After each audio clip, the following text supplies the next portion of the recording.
اور مجھے بھی کچھ خاص نہیں خریدنا، تو اسی لیے میں تو شاپنگ پر نہیں جا سکتی۔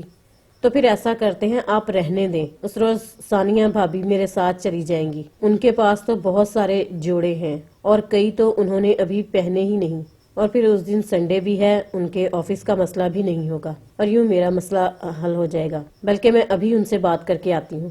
ارے تو اس میں غلط کیا ہے؟ کیا ہو گیا ہے تمہیں زرنش؟ شازمہ اب بھی تم سے اتنا ہی پیار کرتی ہے، تم کیوں اس کی محبت پر شک کر رہی ہو یار؟ اور پھر ثانیہ کا بھی اس سے وہی رشتہ ہے جو تم سے ہے، اب وہ اسے بھی اپنی سہیلیوں سے ملوانا چاہتی ہوگی، تو بھائی یہ اس کا رائٹ ہے۔